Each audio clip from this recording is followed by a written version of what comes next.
ಆತ್ಮೀಯ ವಿದ್ಯಾರ್ಥಿಗಳೇ, ಮತ್ತೊಮ್ಮೆ ನಿಮಗೆ ವ್ಯಾಕರಣದ ತರಗತಿಗೆ ಸ್ವಾಗತವನ್ನು ಕೋರ್ತಾ ಇದ್ದೇನೆ. ಈ ಹಿಂದಿನ ವಿಡಿಯೋದಲ್ಲಿ ನಾವು ಛಂದಸ್ಸಿನ ವಿಷಯವನ್ನು ಮುಂದುವರಿಸಿದ್ವಿ. ಈ ತರಗತಿಯಲ್ಲೂ ಕೂಡ ಅದೇ ವಿಷಯವನ್ನು ಮುಂದುವರಿಸೋಣ. ಛಂದಸ್ಸಿನಲ್ಲಿ ಮತ್ತೊಂದು ಪ್ರಕಾರದ ಪದ್ಯಕ್ಕೆ ನಾವು ಈ ದಿನ ಅಭ್ಯಾಸಕ್ಕೆ ತೆರಳೋಣ. ಅದು ಯಾವುದು ಅನ್ನೋದನ್ನು ನೀವು ಇಲ್ಲಿ ಕಾಣ್ತಾ ಇದ್ದೀರಿ. ಯಾವುದು ಅಂತ ಹೇಳಿದ್ರೆ ರಗಳೆಗಳು. ಅದರ ಬಗ್ಗೆ ನಾವು ಈ ದಿನದ ತರಗತಿಯಲ್ಲಿ ತಿಳಿಯುವ ಪ್ರಯತ್ನ ಮಾಡೋಣ. ಮಕ್ಕಳೇ, ರಗಳೆ ಕೂಡ ಛಂದಸ್ಸಿನಲ್ಲಿ ಬರುವಂತಹ ಒಂದು ಪದ್ಯ ಪ್ರಕಾರ. ನಿಮಗೆ ಹಳೆಗನ್ನಡದ ಕವಿಗಳಲ್ಲಿ ಒಬ್ಬ ಕವಿಯ ಹೆಸರು ನೆನಪಿರಬೇಕು. ಆತ ಯಾರು ಅಂತ ಹೇಳಿದ್ರೆ ಹರಿಹರ. ಗೊತ್ತೈತಿ ಅಂಥೇಳಿ ನಾನು ಗಮನಿಸ್ತೀನಿ. ಯಾರು? ಹರಿಹರ. ಈ ಹರಿಹರ ಅನ್ನುವಂತಹ ಕವಿ ರಗಳೆ ಪ್ರಕಾರದ ಪದ್ಯವನ್ನು ಪರಿಚಯಿಸ್ತಾನೆ. ಹಾಗಾಗಿ ಹರಿಹರನಿಗೆ ಇರುವಂತಹ ಬಿರುದು ಅದು ಏನಂತ ಇದೆ ಅಂತ ಹೇಳಿದ್ರೆ ರಗಳೆಯ ಕವಿ ಅಂಥೇಳಿ ಆತನಿಗೆ ಹೆಸರಿದೆ. ಷಟ್ಪದಿಗಳ ವಿಚಾರಕ್ಕೆ ಹೋದರೆ ರಾಘವಾಂಕನನ್ನ ಷಟ್ಪದಿಯ ಬ್ರಹ್ಮ ಅಂತೇಳಿ ಕರೀತಾರೆ. ಇವತ್ತಿನ ಈ ರಗಳೆಗಳನ್ನು ನಮ್ಮ ಕನ್ನಡದಲ್ಲಿ ಪರಿಚಯಿಸಿದವನು, ಹುಟ್ಟು ಹಾಕಿದವನು ಯಾರು ಅಂತ ಹೇಳಿದ್ರೆ ಹರಿಹರ. ಹಾಗಾಗಿ ರಗಳೆಯ ಬಗ್ಗೆ ನಾವು ಈ ದಿನದ ತರಗತಿಯಲ್ಲಿ ತಿಳಿಯುವಂತಹ ಪ್ರಯತ್ನ ಮಾಡೋಣ. ಗಮನ ಕೊಡಿ ಮಕ್ಕಳೇ. ಈ ರಗಳೆ ಅನ್ನುವಂತಹ ಪದ ಏನಿದೆ, ರಗಳೆ ಅನ್ನುವಂತಹ ಈ ಪದ ಏನಿದೆ, ಸಂಸ್ಕೃತದಲ್ಲಿ ಒಂದು ಪದ ಇದೆ ಮಕ್ಕಳೇ. ಅದು ಏನು ಅಂತ ಹೇಳಿದ್ರೆ ರಗಠ. ಗಮನಿಸ್ತದಿರ? ಸಂಸ್ಕೃತದಲ್ಲಿ ಯಾವ ಪದ? ರಗಠ ಅನ್ನುವಂತಹ ಪದ ಇದೆ. ರಗಠ ಎನ್ನುವಂತಹ ಸಂಸ್ಕೃತದ ಪದಕ್ಕೆ ರಗಳೆ ಅನ್ನುವುದು ತದ್ಭವ ರೂಪ. ಹಾಗಾಗಿ ಈ ರಗಠ ಅನ್ನುವುದು ಸಂಸ್ಕೃತದಿಂದ ಬಂದಿರತಕ್ಕಂಥದ್ದು. ಅದರ ತದ್ಭವ ರೂಪವಾಗಿ ರಗಳೆ ಅನ್ನುವ ಪದವನ್ನು ನಾವು ಕನ್ನಡದಲ್ಲಿ ಬಳಸ್ತೀವಿ. ಆಮೇಲೆ ಇನ್ನೊಂದು ವಿಷಯ ಏನು ಅಂತ ಹೇಳಿದ್ರೆ, ನಾವು ಇದುವರೆಗೂ ಮಾತ್ರಾಗಣದ ಛಂದಸ್ಸಿನ ಅಡಿಯಲ್ಲಿ ಕಂದ ಪದ್ಯವನ್ನ ಅಭ್ಯಾಸ ಮಾಡಿದ್ದೀವಿ. ಷಟ್ಪದಿಗಳನ್ನು ಅಭ್ಯಾಸ ಮಾಡಿದ್ದೀವಿ. ಷಟ್ಪದಿಯಲ್ಲಿ ಅದರಲ್ಲೂ 2 ಷಟ್ಪದಿಗಳನ್ನು ನೋಡಿದ್ವಿ ನಾವು. ಒಂದು ಭಾಮಿನಿ ಷಟ್ಪದಿ, ಮತ್ತೊಂದು ವಾರ್ಧಕ ಷಟ್ಪದಿಯನ್ನು ನೋಡಿದ್ವಿ. ಅವೆಲ್ಲವೂ ಕೂಡ ಏನಾಗಿದ್ವು ಅಂತ ಹೇಳಿದ್ರೆ ಮಾತ್ರೆಗಳನ್ನ ಲೆಕ್ಕಾಚಾರ ಮಾಡಿ ಗಣ ವಿಭಾಗ ಮಾಡುವಂತಹ ಪದ್ಯಗಳಾಗಿದ್ವು. ಈಗ ಈ ಪದ್ಯನೂ ಕೂಡ ಅಂದ್ರೆ ರಗಳೆಯೂ ಕೂಡ ಮಾತ್ರ ಗಣದ ಛಂದಸ್ಸಿಗೆ ಬರುವಂತಹ ಪದ್ಯ ಆಗಿದೆ. ನಾವು ಇಲ್ಲೂ ಕೂಡ ರಗಳೆಯ ಪದ್ಯಗಳನ್ನ ಪ್ರಸ್ತಾರ ಹಾಕಿದ ಮೇಲೆ ಅದರಲ್ಲಿ ಬರುವಂತಹ ಮಾತ್ರೆಗಳ ನಿಯಮಗಳಿದಾವೆ. ಆ ಮಾತ್ರೆಗಳಿಗೆ ಅನುಸಾರವಾಗಿ ನಾವು ಗಣ ವಿಭಾಗವನ್ನ ಮಾಡ್ತಾ ಹೋಗ್ತೀವಿ. ಅದಕ್ಕೂ ಮುಂಚೆ ನಾವು ಮೊದಲು ರಗಳೆ ಅಂದ್ರೆ ಏನು, ಆ ರಗಳೆಯ ಬಗ್ಗೆ ಇರುವಂತಹ ಅದರಲ್ಲಿ ವಿಧಗಳು ಎಷ್ಟೆಷ್ಟಿದಾವೆ, ಯಾವ್ಯಾವ ಇದಾವೆ, ಅದ್ರ ಬಗ್ಗೆ ತಿಳ್ಕೊಂಡು ನಾವು ಅದರ ವಿಷಯಕ್ಕೆ ಬರೋಣ.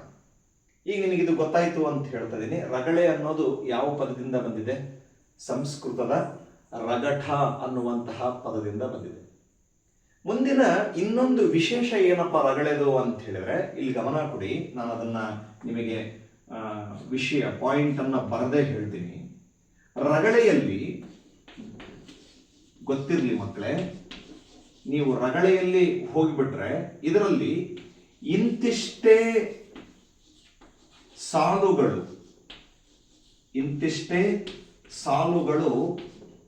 ಇರಬೇಕು ಅಥವಾ ಇರಬೇಕೆಂಬ ಯಾವ ನಿಯಮನೂ ಇಲ್ಲ. ಇದನ್ನ ನೀವು ಸ್ಪಷ್ಟವಾಗಿ ತಿಳ್ಕೋಬೇಕು ಮಕ್ಕಳೇ, ನೆನಪಿರಲಿ. ಇದು ರಗಳೆಯ ಒಂದು ಲಕ್ಷಣ ಅಂತ ಹೇಳಿದ್ರೆ ತಪ್ಪಾಗೋದಿಲ್ಲ. ನೋಡಿ, ಇಲ್ಲಿ ಏನು ಹೇಳ್ತಾ ಇದ್ದೀನಿ ನಾನು, ರಗಳೆಯಲ್ಲಿ ಇಂತಿಷ್ಟೇ ಸಾಲುಗಳು ಇರಬೇಕೆಂಬ ಯಾವ ನಿಯಮವೂ ಇಲ್ಲ. ಏನಿದರ ಅರ್ಥ? ನೀವು ಕಂದ ಪದ್ಯ ಕೇಳಿದಿರಿ, ಅದರಲ್ಲಿ ಒಂದು ಚರಣದಲ್ಲಿ 4 ಸಾಲುಗಳು ಇರ್ತವೆ ಅನ್ನೋದನ್ನು ಗಮನಿಸಿದಿರಿ. ಹಾಗೇನೆ ಅದರಲ್ಲಿ 1ನೇ ಸಾಲು 3ನೇ ಸಾಲು ಸಮ, ಆಮೇಲೆ 2ನೇ ಸಾಲು 4ನೇ ಸಾಲು ಸಮ ಅನ್ನೋದನ್ನು ಗಮನಿಸಿದಿರಿ. ಭಾಮಿನಿ ಷಟ್ಪದಿಯಲ್ಲಿ ಬಂದಾಗೂ ಕೂಡ ಏನಾಯಿತು ನಿಮಗೆ ಗೊತ್ತಾಗಿದ್ದು, 6 ಸಾಲುಗಳಿರಬೇಕು. ವಾರ್ಧಕ ಷಟ್ಪದಿಯಲ್ಲಾದರೂ ಒಂದು ಚರಣದಲ್ಲಿ 6 ಸಾಲುಗಳಿರಬೇಕು ಅನ್ನೋದನ್ನ ನಾವೆಲ್ಲರೂ ಕೂಡ ತಿಳಿದಿದ್ವಿ, ನೀವು ಮನಗಂಡಿದ್ರಿ. ಆದರೆ ಇಲ್ಲಿ ನೋಡಿ ಮಾತ್ರಾಗಣದಲ್ಲಿ ಬರುವಂತಹ ರಗಳೆ ಅನ್ನುವ ಪದ್ಯದಲ್ಲಿ ಒಂದು ಚರಣದಲ್ಲಿ ಇಂತಿಷ್ಟೇ ಸಾಲುಗಳು ಅಂದ್ರೆ ನಿರ್ದಿಷ್ಟವಾಗಿ ಇಷ್ಟೇ ಸಾಲುಗಳು ಇರಬೇಕು ಅನ್ನುವಂತಹ ಯಾವುದೇ ನಿಯಮ ಇಲ್ಲ. ಅಂದ್ರೆ ರಗಳೆಯಲ್ಲಿ ಪದ್ಯವನ್ನ ರಚನೆ ಮಾಡತಕ್ಕಂತಹ ಕವಿಗೆ ಆತನ ಮನಸ್ಸಿಗೆ ಬಿಟ್ಟದ್ದು. ಎಷ್ಟು ಸಾಲು ಇರಬೇಕು, ಒಂದು ಚರಣದಲ್ಲಿ 4 ಸಾಲು 5 ಸಾಲು 6 ಸಾಲು ಗೊತ್ತಿಲ್ಲ. ಅದು ಕವಿಯ ಮನಸ್ಸಿಗೆ ಬಿಟ್ಟಿದ್ದು, ಆತನ ಆಲೋಚನೆಗೆ ಬಿಟ್ಟಿದ್ದು. ಹಾಗಾಗಿ ನಿರ್ದಿಷ್ಟವಾಗಿ ರಗಳೆಯಲ್ಲಿ ಇಷ್ಟೇ ಸಾಲುಗಳು ಇರಬೇಕು ಅನ್ನುವಂತಹ ಯಾವುದೇ ನಿಯಮ ಅದು ಇಲ್ಲ. ಇದು ಏನು ಅಂತಂದು ಹೇಳಿದ್ರೆ ರಗಳೆಯ ಒಂದು ಪ್ರಮುಖವಾದ ಲಕ್ಷಣ ಅಂತ ಹೇಳಿದ್ರೆ ತಪ್ಪಾಗ್ಲಿಕ್ಕೆ ಸಾಧ್ಯ ಇಲ್ಲ. ಇನ್ನೊಂದು ಲಕ್ಷಣ ಏನು ಇದರದ್ದು, ಇಷ್ಟೇ ಸಾಲು ಇಲ್ಲ ಅನ್ನೋದಾದ್ರೆ ಮತ್ತಿದರಲ್ಲಿ ನಾವು ಖಚಿತವಾಗಿ ಏನನ್ನ ತಿಳಿಬಹುದು, ನಿರ್ಧರಿಸಬಹುದು ಅಂತ ಹೇಳಿದ್ರೆ ಗಮನ ಕೊಡಿ. ರಗಳೆಯಲ್ಲಿ ಬರ್ತಕ್ಕಂತಹ ಎಲ್ಲಾ ಸಾಲುಗಳು, ರಗಳೆಯಲ್ಲಿ ಬರುವಂತಹ ಎಲ್ಲಾ ಸಾಲುಗಳು ಯಾವುದರಿಂದ ಸಮ ಆಗಿರ್ತಾವಪ್ಪ ಅಂತ ಹೇಳಿದ್ರೆ ಮಾತ್ರಾಗಣದಿಂದ ಸಮವಾಗಿರ್ತಾವೆ. ಎದರಿಂದ ಸಮವಾಗಿರ್ತಾವು? ಮಾತ್ರಾಗಣದಿಂದ ಸಮವಾಗಿರ್ತವೆ. ಎಷ್ಟೇ ಸಾಲು ಅಂತಿಲ್ಲ, ಎಷ್ಟು ಸಾಲು ಬೇಕಾದರೂ ಬರಬಹುದು.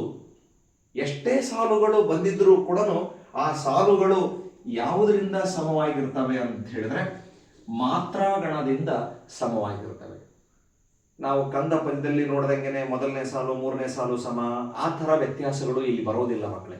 ಉದಾಹರಣೆಗೆ ರಗಳೆಯಲ್ಲಿ ಒಂದು 4 ಸಾಲು ಬರ್ತವೆ ಅಂತ ತಗೊಳ್ಳೋಣ ಉದಾಹರಣೆಗೆ. ಆ 4 ಸಾಲುಗಳು ಏನಾಗಿರ್ತವಪ್ಪ ಅಂತ ಹೇಳಿದ್ರೆ ಸಮವಾಗಿರ್ತವೆ. ಎಲ್ಲ ಸಾಲುಗಳು ಸಮ, ಮಾತ್ರಾಗಣದಿಂದ ಎಲ್ಲ ಸಾಲುಗಳು ಸಮವಾಗಿರ್ತವೆ. ಅದು ರಗಳೆಯ ಒಂದು ವಿಶೇಷ ಲಕ್ಷಣ ಅಂತ ಹೇಳಿದ್ರೆ ತಪ್ಪಾಗೋದಿಲ್ಲ. ಇದು ರಗಳೆಗೆ ಸಂಬಂಧಪಟ್ಟಂತಹ ವಿಷಯ.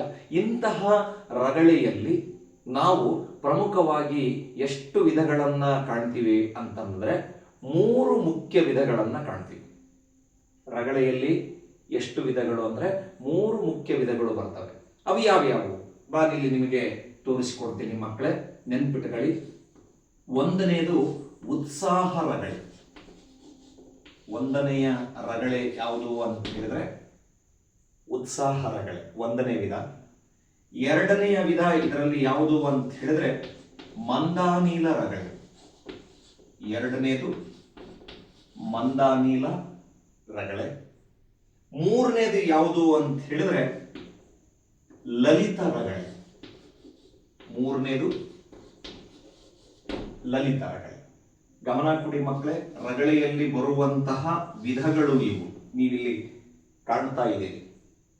ರಗಳೆಯಲ್ಲಿ ಮುಖ್ಯವಾಗಿ 3 ವಿಧಗಳು ಬರ್ತವೆ. ಯಾವ್ಯಾವು ಅಂತ ಹೇಳಿದ್ರೆ ಮೊದಲನೇದು ಅಂದ್ರೆ 1ನೇದು ಉತ್ಸಾಹ ರಗಳೆ, 2ನೇದು ಮಂದಾನೀಲ ರಗಳೆ, 3ನೇದು ಯಾವುದು ಅಂತ ಹೇಳಿದ್ರೆ ಲಲಿತ ರಗಳೆ. ಇಲ್ಲಿ ಉತ್ಸಾಹ ರಗಳೆ, ಮಂದಾನೀಲ ರಗಳೆ ಮತ್ತೆ ಲಲಿತ ರಗಳೆಯಲ್ಲಿ ಮಕ್ಕಳೇ ಆಯಾಯ ರಗಳೆಗೆ ಸಂಬಂಧಪಟ್ಟಂತೆ ಮಾತ್ರೆಗಳನ್ನ ಎಣಿಸಿ ಗಣ ಮಾಡುವಂಥದ್ದು ವ್ಯತ್ಯಾಸ ಇರುತ್ತೆ.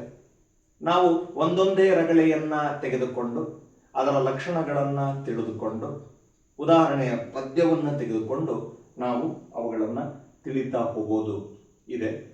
ಹಾಗಾಗಿ ಮುಂದಿನ ತರಗತಿಯಲ್ಲಿ ನಾನು ಪ್ರತಿಯೊಂದು ಒಂದೊಂದು ವಿಧಕ್ಕೂ ಕೂಡ ಬಂದು ಅದರ ಲಕ್ಷಣಗಳನ್ನು ತಿಳಿಸೋದ್ರ ಮೂಲಕ ಉದಾಹರಣೆಯ ಪದ್ಯಕ್ಕೆ ಹೇಗೆ ಪ್ರಸ್ತಾರ ಹಾಕೋದು, ಹೇಗೆ ಗಣ ವಿಭಾಗ ಮಾಡೋದು, ಛಂದಸ್ಸನ್ನ ಹೆಸರಿಸೋದು ಅನ್ನೋದನ್ನ ತಿಳಿಸಿಕೊಡ್ತೀನಿ. ಇವತ್ತಿನ ದಿನದ ತರಗತಿಯಲ್ಲಿ ನಿಮಗೆ ರಗಳೆ ಅಂದ್ರೆ ಏನು, ರಗಳೆಯ 2 ಮುಖ್ಯವಾಗಿರ್ತಕ್ಕಂತಹ ಲಕ್ಷಣಗಳು ಏನು ಅನ್ನೋದ್ರ ಬಗ್ಗೆ ನೀವು ತಿಳ್ಕೊಂಡಿದ್ದೀರಿ. ಅದರ ಜೊತೆಗೆ ರಗಳೆಯಲ್ಲಿ ಎಷ್ಟು ವಿಧಗಳು ಬರ್ತವೆ ಅನ್ನೋದನ್ನು ಕೂಡ ಅರ್ಥ ಆಗಿದೆ ಅಂತ ಹೇಳಿ ನಾನು ಭಾವಿಸ್ತೀನಿ.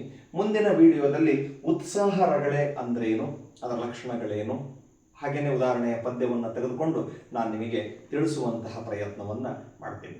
ಸೊ ಯಾರೆಲ್ಲ ನನ್ನ GMV ಕನ್ನಡ ಚಾನಲನ್ನು ನೋಡ್ತಾ ಇದ್ದೀರಿ, ಇದುವರೆಗೂ ನೀವು ಯಾರಾದರೂ ಕೂಡ ಸಬ್ಸ್ಕ್ರೈಬ್ ಮಾಡಿಲ್ಲ ಅಂತ ಹೇಳಿದ್ರೆ ಮೊದಲು ಸಬ್ಸ್ಕ್ರೈಬ್ ಮಾಡಿ.